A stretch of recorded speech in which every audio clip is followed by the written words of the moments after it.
దేశీయ స్టాక్ మార్కెట్లు భారీ నష్టాలతో కొనసాగుతున్నాయి. సెన్సెక్స్ 2700 పాయింట్లకు పైగా నష్టపోయింది. నిఫ్టీ 800 పాయింట్లకు పైగా లాస్లో ట్రేడ్ అవుతోంది. అమెరికా సహా ప్రపంచ మార్కెట్లన్నీ కుప్పకూలిన నేపథ్యంలో భారత స్టాక్ మార్కెట్లపై కూడా ఆ ప్రభావం భారీగా కనిపిస్తోంది. మార్కెట్లు ఆరంభం నుంచి లాస్లోనే కొనసాగుతున్నాయి. అమెరికా అధ్యక్షుడు ట్రంప్ ప్రకటించిన టారిఫ్లతో అంతర్జాతీయంగా వాణిజ్య యుద్ధ భయాందోళనలు పెరిగి మార్కెట్ సెంటిమెంట్ ప్రతికూలంగా ఉంది. ఈ వారం కూడా ఆ ప్రభావం మార్కెట్లపై తీవ్రంగానే పడింది. దాంతో ప్రీ ట్రేడింగ్లో సెన్సెక్స్ 4000 పాయింట్ల వరకు పడిపోయింది. ఇప్పటికే ఆసియా మార్కెట్లు సోమవారం భారీ నష్టాలతో మొదలయ్యాయి. 2008 తర్వాత ఆసియా మార్కెట్లు ఈ స్థాయి నష్టాలను చవిచూస్తున్నాయి. ఇది ఇప్పుడే జపాన్ నిక్కీ ఒక దశలో 8% వరకు పతనమైంది. ప్రస్తుతం 6% నష్టంతో ట్రేడ్ అవుతోంది.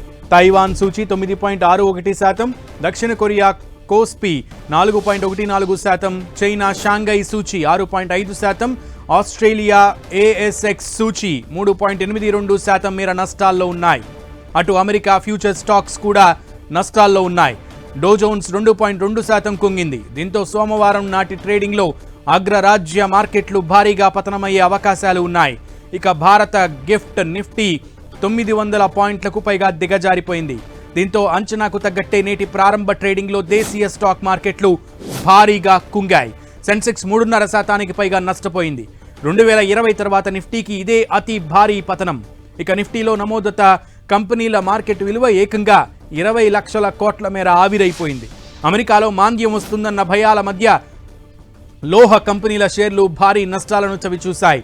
డాలర్తో పోలిస్తే రూపాయి మారకం విలువ 19 పైసలు తగ్గి 85.63 వద్ద కదలాడుతోంది.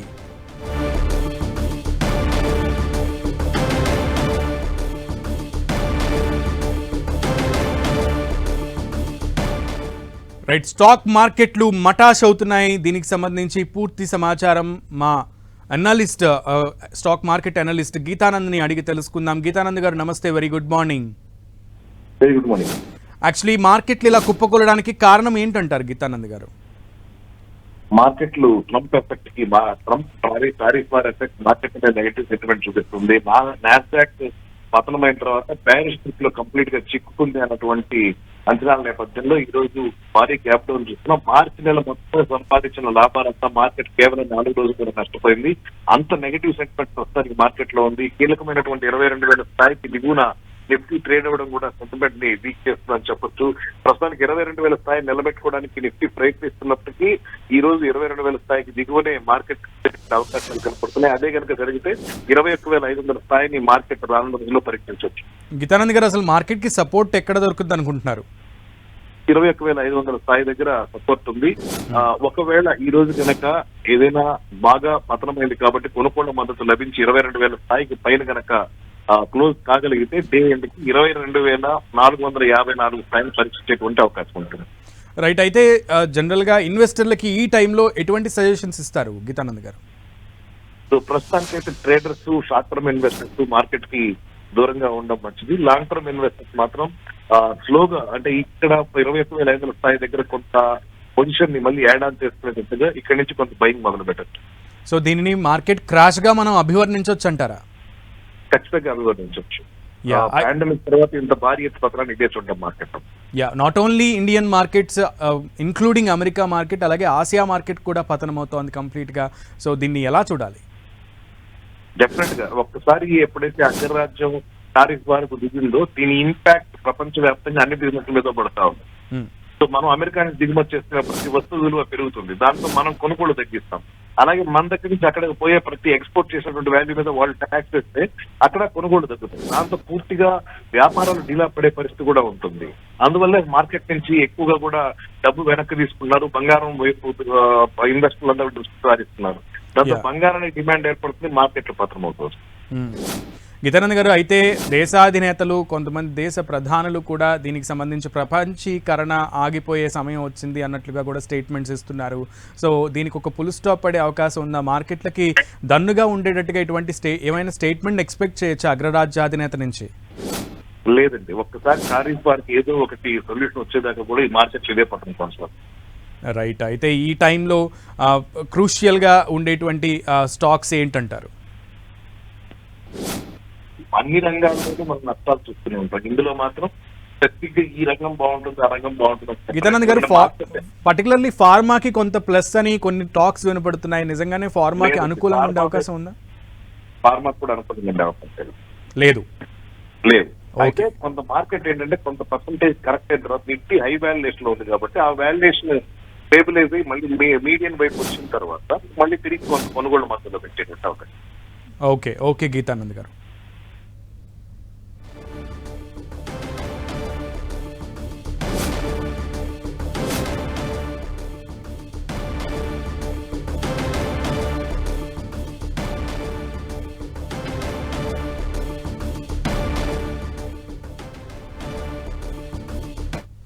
స్టాక్ మార్కెట్లు ఎన్నడూ లేనంతగా డౌన్ ట్రెండ్ ని చవిచూస్తున్నటువంటి పరిస్థితి కనబడింది. So market analyst, certified market analyst మనతో పాటు ఉన్నారు, కాల్లో కనెక్ట్ అవుతున్నారు. మాధవిరెడ్డి గారు నమస్తే.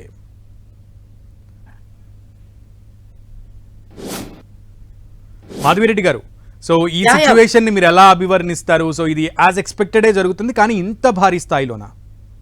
అవునండి, మేము కూడా ఫాల్ అనేది ఎక్స్పెక్ట్ చేసాము. బట్ ఈ టారిఫ్స్ అనేది నాట్ ఓన్లీ ఈక్విటీ మార్కెట్స్ కండి, ఇప్పుడు ఇది అన్నిటికీ స్ప్రెడ్ అయినట్టుగా కనిపిస్తుంది. ఈక్విటీ మార్కెట్స్ వరకే అయితే ఇప్పుడు లేదు.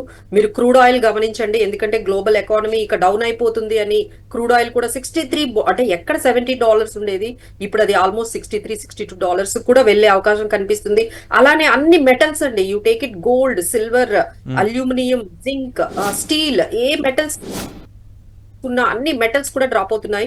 అలానే మీరు చూసుకున్నట్లయితే మనకి క్రిప్టో కరెన్సీస్ కూడా కంప్లీట్ గా ఫాలో అవుతున్నాయి. అంటే ఇది ఈక్విటీ మార్కెట్స్ ని దాటి ఇంకొంచెం అన్ని చోట్లకి కూడా స్పిల్ ఓవర్ అయితే అయిపోతుందండి. సో యుఎస్ మార్కెట్స్ తో పాటు ఇక అన్ని చైనా మార్కెట్ అయితే almost 10%, Japan market 8%, Asian markets almost 5 to 10%. ప్రతి మార్కెట్ కూడా ఈ రోజు ఈ గ్లోబల్ ఫియర్స్ తో కనపడుతుందంటే దానికి ఒక రీజన్ ఏంటంటే కొన్ని కంట్రీస్ రిటాలియేట్ చేస్తున్నాయండి. అంటే చైనా లాంటి కంట్రీస్ ఏం చేస్తున్నాయంటే మేము కూడా టారిఫ్స్ వేస్తాము అనే గ్లోబల్ వార్ కి ఒక కంప్లీట్ అంటే ఒక రేంజ్ లో గ్లోబల్ వార్ అనేది, ట్రేడ్ వార్ అనేది స్టార్ట్ అయిపోయింది. అలానే కొన్ని కంట్రీస్ అయితే మేము తగ్గిస్తాము అన్న యుఎస్ మాత్రం లేదండి, మీరు ఎంతైనా తగ్గించండి, మేము మాత్రం ఇంత పర్సంటేజ్ అయితే మేము మీ దగ్గర నుంచి ఎక్స్పెక్ట్ చేస్తున్నాము, మేము ఇలా మాకు కొంచెం ఇన్కమ్ అయితే కావాలి అని, ఎకానమీని మేము సెట్ చేసుకోవాలి అని వాళ్ళు చేస్తున్నారు. సో కొన్ని కంట్రీస్ అంటే 50-60 కంట్రీస్ ఆల్రెడీ మాకు రీచ్ అవుతున్నాయి, నెగోషియేషన్స్ మేము స్టార్ట్ చేస్తున్నాం అంటున్నారు. దాంట్లో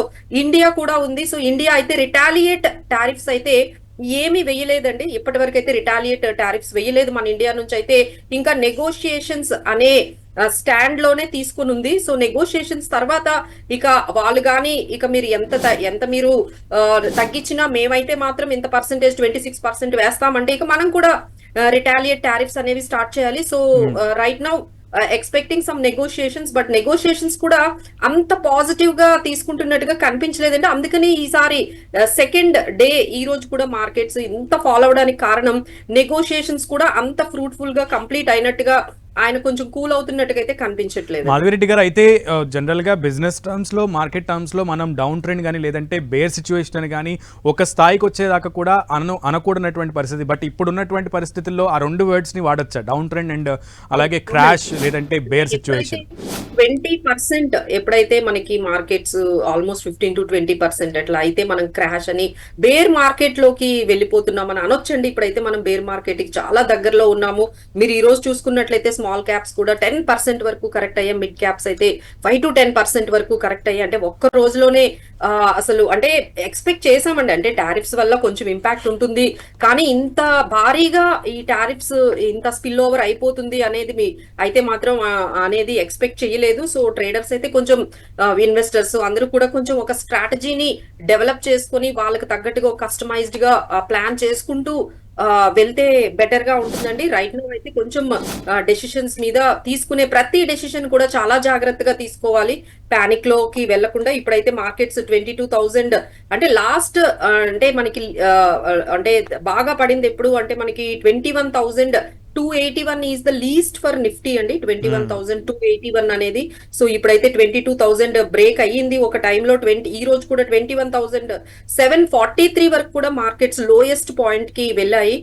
సో ఇక్కడ నుంచి 21,500 అక్కడ వరకు అంతవరకు మనకి వెళ్లే ఛాన్సెస్ కనిపిస్తున్నాయి. లేదు అంటే అక్కడ నుంచి మనకి బౌన్స్ బ్యాక్ అయితే సో రైట్ నౌ 21,000 అయితే మాత్రం కనిపిస్తుందండి. 21,000 22,000 మధ్య మార్కెట్స్ ఈ విధంగా ట్రేడ్ అవుతున్నాయి ఇప్పుడు. సో అన్నీ కూడా మినిమం 10% అంటే 10% వరకు కూడా లాస్ అవుతున్నటువంటి పరిస్థితి ఉంది. ముఖ్యంగా ఐటీ దీంట్లో బాగా ప్రధానంగా కనబడుతోంది. సో ఐటీ షేర్ల గురించి ఏం చెప్తారు? ఎందుకంటే యుఎస్ లో ఎక్కువగా మనం వాళ్ళ బిజినెసెస్ గమనించినట్లయితే IT, technology, software and automobile అనేది మనకి మేజర్ గా వాళ్ళ ఎక్కువగా ట్రేడ్ జరిగేది.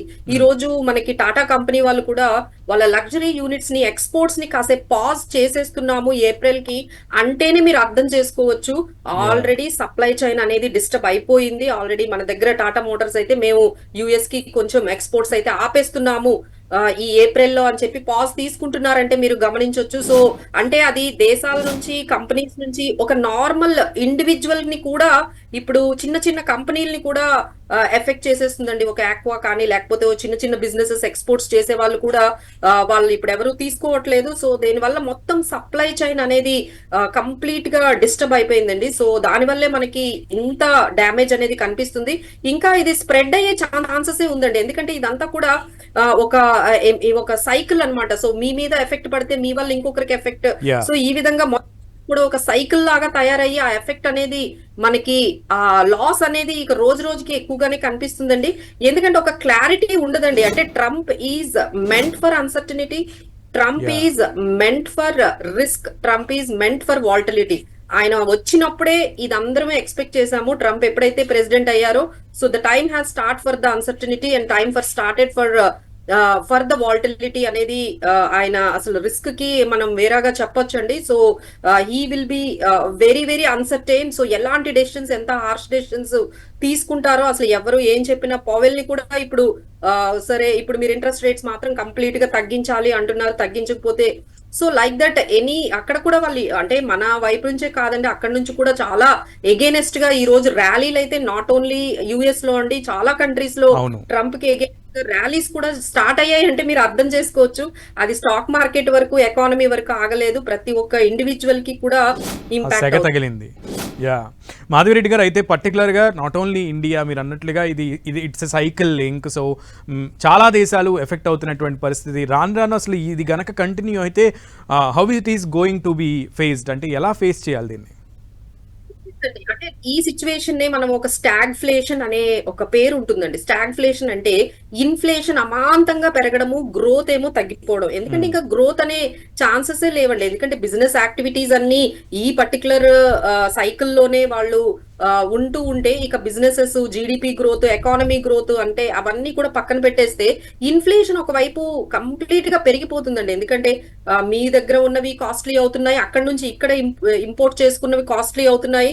సో దాదాపుగా ఇన్ఫ్లేషన్ అయితే పెరుగుతుందండి. ఇన్ఫ్లేషన్ పెరగడం, గ్లోబల్ ఎకానమీ అనేది స్లో డౌన్ అవ్వడం, ఇది మనము ఫ్యూచర్ లో చూడబోతున్న యాక్చువల్లీ అయితే Israel president Netanyahu he's the first person to meet Trump ఈ విషయంలో, అంటే ఈ టారిఫ్ల విషయంలో. సో ఇది కొనసాగే అవకాశం ఉంది, అంటే కంటిన్యూ అయ్యే అవకాశం ఉంది ఇలా అధినేత. 50 నేషన్స్ నన్ను రీచ్ అవుతున్నారు, 50 nations are ready to negotiate with me అని ట్రంపే చెప్తున్నారు. బట్ అందరితో ఆయన నెగోషియేట్ చేయడానికైతే కరెక్ట్ గా లేరు. ఆయన మైండ్ సెట్ అయితే అందరూ ఎవరెవరైతే నెగోషియేషన్స్ చేద్దాము అంటే అందరితో కూర్చొని నెగోషియేట్ చేద్దాము అనే మైండ్ సెట్ అయితే ఇప్పటి వరకు కనిపించట్లేదండి. వెరీ సెలెక్టివ్ గా ఆయన నెగోషియేషన్స్ తో ఉన్నారు. కొన్ని కంట్రీస్ మనలాంటి వాళ్ళు అయితే కొంచెం బ్యాలెన్స్డ్ గా వెళ్తున్నారు. కొంతమంది అయితే రెసిప్రోకల్ టారిఫ్స్ స్టార్ట్ చేసేసారు, కొంతమంది ఏంటంటే ఇంకా ట్రై చేస్తున్నారు. What best we can do it from coming out. So ఎవరికి కూడా ఇప్పటి వరకు అయితే ఎలాంటి రిలీఫ్ అయితే ఎవరికి వచ్చినట్టయితే ఏం కనిపించట్లేదండి ఏ నేషన్ కి కూడా. సో ఈవెన్ యుఎస్ సిటిజన్సే ఈరోజు దీనికి సంబంధించి ఎక్కువగా ఇబ్బంది పడే, ఇంపాక్ట్ పడేటువంటి అవకాశం కనబడుతోంది. And already impact is going on. So అయినప్పటికీ కూడా లిబరేషన్ డే అని ఎక్స్ప్లెయిన్ చేయడం, సో దీన్ని ఎలా చూడాలి? సో ఆల్రెడీ ఇప్పుడు ఆయన చెప్పే లెక్కల ప్రకారం చూసుకుంటే ఒక $600 బిలియన్ మాకు ఈ టారిఫ్స్ ద్వారా వస్తున్నాయని చెప్తూ ఉంటే మార్కెట్ క్యాప్ ఒక 9 ట్రిలియన్ అనేది మార్కెట్ లో నుంచి వెళ్ళిపోయింది అంటే ఎక్కువ డ్యామేజ్ జరిగినట్టే కదండి. ఇప్పుడు ఆయనకు వచ్చిన ఏదైతే ఇన్కమ్ ఏదైతే ఈ టారిఫ్స్ ద్వారా ఆయన ఎక్స్పెక్ట్ చేస్తున్నారో, మా ఎకానమీ బాగాలేదు, మాకు డెట్స్ ఎక్కువయ్యాయి, మాకు ఇన్కమ్ కావాలి, మేము అందుకనే ఇలా టారిఫ్స్ ద్వారా మేము కలెక్షన్స్ అనేవి ఇన్కమ్ తెప్పించుకుంటున్నామని పెడుతున్నప్పుడు మరి డ్యామేజ్ ఎంత అవుతుంది అనేది చూసుకోవాలి కదండి. But he saying that it is a medicine will cost you like this అంటున్నారు. ఎస్ గ్లోబలైజేషన్ ఎక్కడితో ఆగిపోయింది అని కొంతమంది దేశాధినేతలు ఇస్తున్నటువంటి స్టేట్మెంట్స్ ఏంటంటే వాళ్ళ కంట్రీని వాళ్ళు ఏ విధంగా ప్రొటెక్ట్ చేసుకోవాలి అనే పనిలో పడ్డారండి. అంటే డీ గ్లోబలైజేషన్ అంటారు దీన్ని. సో డీ గ్లోబలైజేషన్ అంటే మనం మిగతా గ్లోబల్ లో ఏం జరుగుతున్నాయో అవన్నీ పక్కన పెట్టి మన కంట్రీని, మన ఇండివిజువల్స్ ని, మన ఎకానమీని ఏ విధంగా ఈ పర్టికులర్ సిచ్యువేషన్ నుంచి బయటకు తెచ్చుకోవాలి, ఎవరి కన్సంప్షన్, ఎవరి డొమెస్టిక్ యాక్టివిటీస్ ని పెంచుకోవాలి, మ్యానుఫ్యాక్చరింగ్ యూనిట్స్ పెట్టుకోవాలి. అంతేగాని వాళ్ళు వచ్చి మనం ఎక్స్పోర్ట్స్, మనం ఇక్కడ మార్కెట్స్ వదిలేసి అక్కడ ఎక్స్పోర్ట్స్ చేసుకోవడము, దానివల్ల లేకపోతే వాళ్ళు వచ్చి మన ఇండియాలో ఇన్వెస్ట్మెంట్స్ పెడితేనే మనం ఇక్కడ గ్రో అవుతామని లేకుండా లెట్స్ స్టార్ట్ ఆన్ మైక్రో లెవెల్లో మన ఏ నేషన్ కి సంబంధించి వాళ్ళ ఎకానమీని పెంచుకోవడం మీదే అందరూ దృష్టి పెట్టారండి. అయితే ఈ టఫ్ టైంలో ఇన్వెస్టర్లకు మీరు ఇచ్చే సజెషన్స్ ఏంటి మాధవి రెడ్డి గారు? అదేనండి, ఈ సెక్టార్ వైజ్ అయితే అస్సలు వెళ్ళకండి. అంటే చాలా మందికి ఈ మధ్య బాగా అంటే మనకి 2-3 years నుంచి ఈ రిటర్న్స్ చూసి కొంతమంది సెక్టార్ ఫండ్స్ లోకి వెళ్ళిపోయారండి. అంటే కంప్లీట్ గా ఎట్లా అంటే పిఎస్యు సెక్టార్ అని, లేకపోతే మ్యానుఫ్యాక్చరింగ్ సెక్టార్ అని, ఇన్ఫ్రాస్ట్రక్చర్ సెక్టార్, పవర్ సెక్టార్, ఇట్లా సెక్టార్ వైజ్ వెళ్ళిపోయిన వాళ్ళకైతే పెయిన్ చాలా ఎక్కువగా కనిపిస్తుందండి. ఇప్పటికైనా వాళ్ళు సెక్టార్ వైజ్ అనేది highly risk kind of funds అండి అవి. సో ఈ హైలీ రిస్క్ లోకి చాలా మంది తెలియకుండా వెళ్ళిపోయారు. ఇప్పటికైనా ఈ పాటికైనా అర్థమై ఉంటుంది. సెక్టార్ ఫండ్స్ కన్నా మనకి డైవర్సిఫైడ్ ఫండ్స్ అయితే కొంచెం అంటే రిస్క్ ఉండదు అని చెప్పట్లేదండి, బట్ తక్కువ రిస్క్ తో మనకి అంటే ఇప్పుడు మా దగ్గర కూడా మార్కెట్స్ ఇంత కరెక్ట్ అయినా 4%, 5% మాత్రమే పోర్ట్ఫోలియోస్ కరెక్ట్ అయ్యే ఛాన్సెస్ కూడా ఉన్నాయి. సో ఇలా ఏ విధంగా మనం పోర్ట్ఫోలియోస్ ని తక్కువ రిస్క్ తో మనం బయటపడొచ్చు, ఎక్కడ మళ్ళీ మనం మనీ యాడ్ చేసుకోవచ్చు. ఇప్పటికే ఆల్రెడీ రీటైలర్స్ అడుగుతున్నారు, మేడం మనీని ఇంకెక్కడైనా పెట్టొచ్చా, ఇంకా వచ్చి ఆ లాసెస్ మీద ఇంకొంచెం యావరేజ్ చేసుకోవచ్చా. సో దీని విషయంలో చాలా జాగ్రత్తగా మనం ఆచితూచి అడుగు వేయాలండి. సో ఎక్కడ మనం మనీ యాడ్ చేసుకుని యావరేజ్ చేసుకోవాలి, ఎక్కడ మనము బయటకు వచ్చేయాలి, ఇలాంటి సెక్టార్ ఫండ్స్. కొంతమంది గ్లోబల్ ఫండ్స్ లో కూడా ఈ మధ్య చాలా పెట్టారండి. గ్లోబల్ ఫండ్స్ లో కూడా I think now they are seeing the brutal sell off in entire globe, either in Chinese market or Asian markets or US markets లో అంటే మ్యూచువల్ ఫండ్స్ ద్వారా కూడా గ్లోబల్ ఎక్స్పోజర్ కి వెళ్ళిపోయారండి. అంటే తెలిసి వెళ్ళారా తెలియక వెళ్ళారా, బట్ అందరికీ అయితే ఆ ఎక్స్పోజర్ అయితే ఉంది. వాళ్ళందరూ అయితే చాలా జాగ్రత్తగా ఉండాలని చెప్తున్నాం. సో ఈ టైంలో ఎఫ్డిఐస్ పరిస్థితి ఏంటంటారు? ఎఫ్డిఐస్ అయితే ఇప్పుడు అంటే ఏ కంట్రీ సేఫ్ గా ఉంటుంది అని తెలుసుకోవడానికి ఒక క్లారిటీ రావడానికి టైం అయితే పడుతుందండి. సో ఎక్కడ ఇన్వెస్ట్ చేయట్లేదు. సో దే జస్ట్ అలా అని బ్రూటల్ సెల్ ఆఫ్ కూడా ఇంకా ఏమి అంత ఎక్కువ సెల్ ఆఫ్ అంటే అంటే బ్రూటల్ సెల్ ఆఫ్ అవుతుందా, సేల్స్ చేసేస్తున్నారా, అమ్మకాలకే దిగారా అనేది కూడా అడుగుదాం అనుకుంటున్నాయా? అక్టోబర్ లో అయితే మనకు అక్టోబర్ సెప్టెంబర్ లో మనం చూసుకున్నట్లయితే ఆల్మోస్ట్ 3 lakh crore అనేది సెల్ ఆఫ్ జరిగిందండి. ఆ తర్వాత నెమ్మదిగా సెల్ ఆఫ్ ఇంటెన్సిటీ అనేది మనకి డిసెంబర్, జనవరికి వచ్చేటప్పటికి కొంచెం sell off FIs sell off అనేది కొంచెం తగ్గింది. సో అంత ఎక్కువ అయితే సెల్ ఆఫ్ అయితే ఇప్పటికైతే ఏమి ఎఫ్ఐఎస్ సెల్ ఆఫ్, ఎందుకంటే వాళ్ళు ఇండియాని అంటే ఈ మొత్తం అన్నిటిలో రిస్క్ ఉంటుందండి. ఇప్పుడు వాళ్ళు ఏ కంట్రీలో ఇన్వెస్ట్ చేసినా, ఇంక్లూడింగ్ యుఎస్, ఇంక్లూడింగ్ చైనా, ఏ కంట్రీకి వెళ్ళినా వాళ్ళకి రిస్క్ ఉన్నప్పుడు ఇందులో సేఫ్ ఎక్కడ ఉంటుంది అనేది చూసుకుంటారండి. అందులో మనం కొంచెం పాజిటివ్ అనేది మన ఇండియా కొంచెం స్టాండ్ అవుట్ అవుతుంది మిగతా కంట్రీస్ తో కంపేర్ చేసుకుంటే. మనం కొంచెం అంటే ఇప్పుడు యుఎస్, చైనా అనేది చాలా ఇంటెన్సిఫై రెసిప్రోకల్ టారిఫ్స్ కి వెళ్ళిపోయాయండి. అంటే డైరెక్ట్ ట్రేడ్ వార్ కి వాళ్ళిద్దరూ చైనా అండ్ యుఎస్ అయితే డైరెక్ట్ గా ట్రేడ్ వార్ అనేది స్టార్ట్ అయిపోయింది. దీనివల్ల ఇండియాకి ఏమైనా కొంచెం పాజిటివ్ స్పాట్ అనేది వస్తుందా అనేటట్టుగా వాళ్ళు కొంచెం ఇండియాని కూడా కొంచెం పాజిటివ్ గా తీసుకోవచ్చు. బట్ బయ్యింగ్ అయితే ఏం కనిపించదండి, బట్ బ్రూటల్ సెల్ ఆఫ్ అయితే కూడా అంత ఎక్కువ కనిపించలేదు. So developing countries like India అయితే స్టేబుల్ గానే కొంత ఉంది కంపారిటివ్లీ పాకిస్తాన్, బంగ్లాదేశ్ ఇటువంటి అండర్ డెవలప్డ్ కంట్రీస్ తో పోల్చుకుంటే. సో ఆ దేశాల పరిస్థితి ఇప్పుడు అసలు ఏంటంటారు? అగమ్య గోచరమే కదా.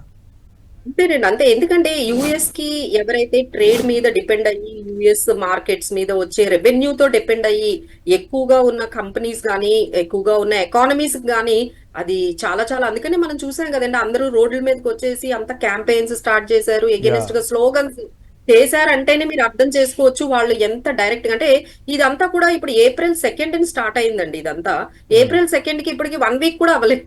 సో ఇప్పటికే ఇలా ఉంది అంటే మీరు అర్థం చేసుకోవచ్చు. ఇంక ఇంపాక్ట్ అనేది ఇప్పుడు April 5th నుంచి 10% టారిఫ్స్ అనేది ఆల్ ఓవర్ గ్లోబ్ అన్ని కంట్రీస్ మీద వేశారండి. April 10th నుంచి స్పెసిఫిక్ టారిఫ్స్ అనేవి ఇంకా స్టార్ట్ అవుతున్నాయి. అంటే కంట్రీ వైజ్ ఆయన ఒక్కొక్క కంట్రీకి ఒక్కొక్క పర్సెంటేజ్ ఇచ్చారు. మన ఇండియాకి 26% ఇచ్చారు, చైనాకేమో 34% ఇచ్చారు. ఇది ఇంకా ఇంప్లిమెంట్ జరగలేదండి. ఇప్పుడు 10th నుంచి అది ఇంప్లిమెంట్ జరుగుతుంది. అసలు ఇంప్లిమెంట్ జరిగితే ఇంకెట్లా ఉంటుంది ఈ సప్లై చైన్? అంటే ఇది just starting for the end అన్నట్టుగా కనిపిస్తుంది. ఓహో మై గాడ్, చాలా బిగ్ స్టేట్మెంట్ ఇది. బికాజ్ ఎందుకంటే ఇంకా స్టార్టే కాలేదు, ఇంకో 3 days లో అది స్టార్ట్ కాబోతోంది. అసలు ఇంకా 10th నుంచి ఇక స్పెసిఫిక్ టారిఫ్స్ అనేవి స్టార్ట్ అవుతాయి. స్టార్ట్ అయిన తర్వాత ఇంకా ఇంపాక్ట్ అనేది అప్పుడు రియల్ గా సో అప్పుడు మార్కెట్స్ కండిషన్ అనేది మనం ఎక్స్పెక్ట్ చేయొచ్చా అసలు?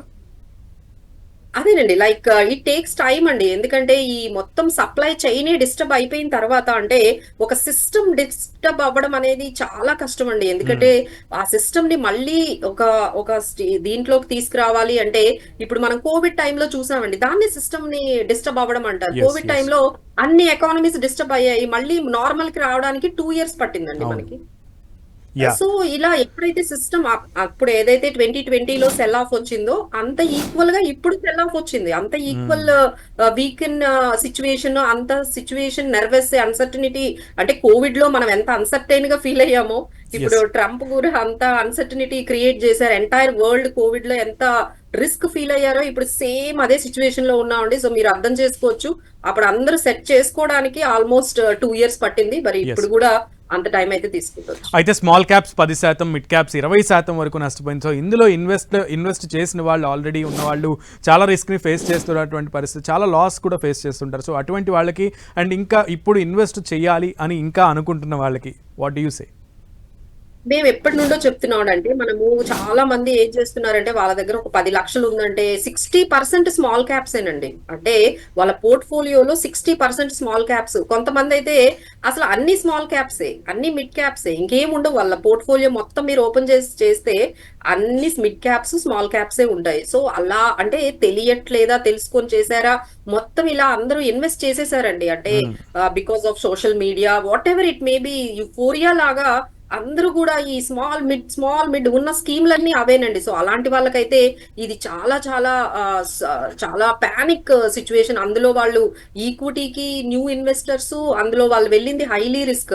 సో ముందు నుంచే చెప్తున్నాం, ఒక 50% వరకు మీరు లార్జ్ క్యాప్ లో పెట్టుకోండి, ఒక 20-30% వరకే మీరు mid cap small caps exposure పెట్టుకోండి, మిగతాది కొంచెం డెట్ లో కూడా పెట్టండి అని ఎప్పటి నుంచో మేము చెప్తున్నాము. సో ఎవరైతే ఈ విధంగా సిస్టమాటిక్ గా వెళ్ళారో వాళ్ళకు కొంచెం లాస్ అనేది కొంచెం తక్కువ ఉంటుందండి. ఉండదు అని చెప్పట్లేదు, తక్కువ ఉంటుంది. బట్ ఎవరైతే కంప్లీట్ గా మిడ్ క్యాప్ స్మాల్ క్యాప్స్ కి వెళ్ళిపోయి ఎక్స్పోజర్ అంతా highly risk sector funds, thematic funds, ఇక అవి ఇవి కాదండి, అసలు అన్ని ఫండ్స్ అంటే గ్లోబల్ ఫండ్స్ ఏవి ఎక్కువ రిటర్న్స్ కనబడితే రిస్క్ తెలుసుకోకుండా రిటర్న్స్ లో బాగా పెట్టేశారు. సో వాళ్ళైతే కొంచెం పోర్ట్ఫోలియోస్ ని ఇప్పటికైనా కొంచెం చెక్ చేసుకొని ఏ స్కీమ్స్ మనం కంటిన్యూ చేయాలి, ఏ స్కీమ్స్ మనము మన పోర్ట్ఫోలియో, మన రిస్క్, మన గోల్ కి తగ్గట్టు లేదు, ఇవన్నీ కాదు అంటే చక్కగా మేమందరం హెల్ప్ చేస్తాము, మేమందరం ఉన్నాం, you can call us, we can be there to help you all. మీ మొత్తం పోర్ట్ఫోలియోని అంతా కూడా ఒకసారి ఎవరికైనా చూపించి దీంట్లో ఏం కరెక్షన్స్ చేసుకోవాలని బెటర్ అండి. మీరు ఇంకా ఎక్స్పెరిమెంట్స్ చేసుకుంటూ అంటే ఇప్పుడు కొత్తగా స్టార్ట్ అయింది కదండి, అంటే డూ ఇట్ యువర్ సెల్ఫ్ అనే కాన్సెప్ట్ స్టార్ట్ అయింది. డూ ఇట్ యువర్ సెల్ఫ్ అంటే ఇక పర్సనల్ ఫైనాన్సెస్ అన్ని మీరే ఈ ఏఐ ద్వారా, గూగుల్ ద్వారా, లేకపోతే వీడియోస్ ద్వారా చేసేసుకుంటున్నారు ఆన్ దేర్ ఓన్. ఇప్పుడైతే వాళ్ళందరూ మనం ఎంత ఎక్స్పర్ట్, మనకి నాలెడ్జ్ ఉంది, ఎంతవరకు ఇందులో ఎక్స్పీరియన్స్ ఉంది, దీన్ని బట్టి మనం డూ ఇట్ యువర్ సెల్ఫ్ కి వెళ్ళాలండి. Otherwise you have to take the expert self. We're always there to help you all. Madam will come back to you, please be on hold. ఒక్కసారి హోల్డ్లో ఉండండి. స్టాక్ మార్కెట్స్లో అయితే బ్లడ్ బాత్ అయితే కొనసాగుతోంది. Nifty Sensex అయితే కుప్పకూలుతున్నాయి. మరోవైపు వరుసగా 3వ రోజు కూడా గోల్డ్ అయితే తగ్గింది. పూర్తి డీటెయిల్